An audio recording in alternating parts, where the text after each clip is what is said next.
Good morning everyone. সকাল সকাল আপনাদের সবাইকে জানাই একটা মিষ্টি সকালের মিষ্টি শুভেচ্ছা। সকালবেলায় শুরু করলাম আমার এই জানলার গাছগুলো দিয়ে। এই যে ফুলগুলো ফুটেছে দেখুন। যখন এটা ছোট ছিল আরও বড় বড় সাইজের হতো ফুলগুলো, কিন্তু আস্তে আস্তে দেখি ফুলগুলো ইয়ে হয়ে যাচ্ছে, একটু ছোটো সাইজের হয়ে যাচ্ছে। আগে বড় বড় হতো বেশ।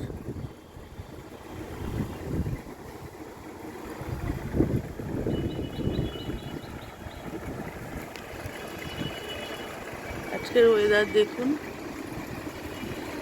মেঘলা আকাশ। তো হাই বন্ধুরা, কেমন আছেন সবাই? আশা করি সবাই খুব ভালো আছেন। তো আবার চলে এসেছি একটা ভিডিও নিয়ে।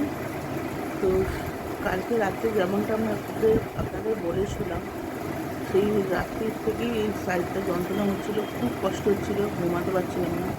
কিন্তু এত জোরেও করছিল না যে আমি ওষুধটা উঠে খাবো, কিন্তু ওই ডিজি ডিজি ফিল হচ্ছিল। তো এখনও রয়েছে,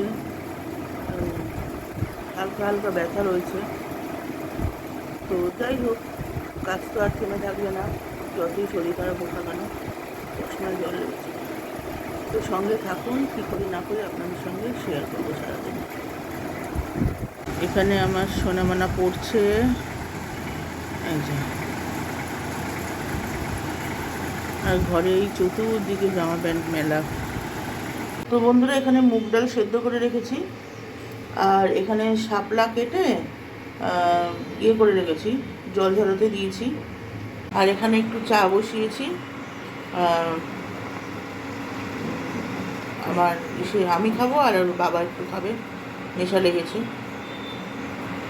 তো সকালবেলায় এক রাউন্ড রান্না হয়ে গেছে। মুসুর ডাল করে দিয়েছি, আলুর চোখা আর চিকেন, ওই দিয়ে টুবাই খেয়েছে, খেয়েও শুয়ে পড়েছে। এবার আমাদের রান্নাটা, আবার মাও তো খাবেন। তো আজকে বেশি কিছু করবো না, আমার চোখে এত যন্ত্রণা করছে, আমি আজ থাকতে পারছি না। তো তাও টুকটাক করতে হচ্ছে, কারণ খেতে তো হবে, পেট তো আর বুঝবে না। তো আবার মুগ ডাল করলাম। সোমবার দেবো, এখন শাপলাটা করবো। ওর বাবার ডিম এনে রেখেছে, কালকের তেলাপিয়া মাছ ফ্রিজে রয়েছে। আর ইচ্ছা আছে একটু আলুর চপ করে দেবো মাকে, দেখি কতদূর কী করতে পারি। সঙ্গে থাকুন। তো বন্ধুরা, এই জাস্ট স্নান করে এলাম, আর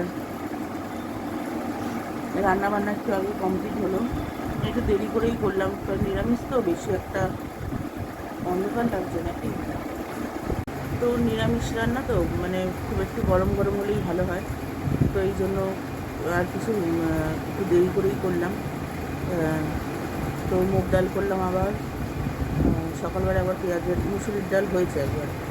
তো মুগ ডাল করলাম, আর শাপলাটা করলাম, আলুর চপ ভাজলাম, আর কালকের ওইটা আছে তোমার, মাছ রয়েছে। এই হচ্ছে রান্না, আবার রাত্রে কিছু করতে হবে। তো চলুন, সঙ্গে থাকুন। তো দুবাইয়ের জন্য এখনও কিছু করিনি, ওর খাবারটা রেডি করতে হবে। আমরা খেয়ে দিয়ে উঠে তারপরে গিয়ে ওটা রেডি করি। আর ও বেরিয়ে যাবে, ও তো ঘুমিয়ে পড়েছে অনেকক্ষণ আগে খেয়ে দেয়। তো আপনাদেরকে হয়তো বলা হয়নি, ও একটা অন্য আগে যেখানে করতো ওখানে এখন করে না, জব ছেড়ে দিয়েছে বললাম। তারপর একটা এই কিছুদিন আগে একটা অন্য জায়গায় জয়েন করেছে, তাও কিছু মাস হলো, একটা আমেরিকান কোম্পানি। তো ওই জন্য রাত্রিবেলা নাইট শিফট হয় ওর, বেঁচেছে ওটাই আরও। তো সকালবেলা আসে, এসে খেয়ে স্নান করে খাওয়া দাওয়া করে শুয়ে পড়ে। তার মধ্যেও মাঝে একটু পড়াশোনা করে শুয়ে পড়ে। এবার উঠবে, উঠে একটুখানি রচা নেবে, নিয়ে বেরিয়ে যাবে। তো চলুন, সঙ্গে থাকুন। তো বন্ধুরা, এখন বাজে 6:30, একেবারে সকাল মিটলো। এই তোমার দুবাইয়ের খাবার দাবার লাঞ্চ ব্যাগে ভরে ওকে ডেকে নিয়ে এলাম। যা যা রান্নাঘরের এক্সট্রা টিফিনটা করার পর যা বাসন কোসন ছিল সব মেজে ঘষে পরিষ্কার করে এই আবার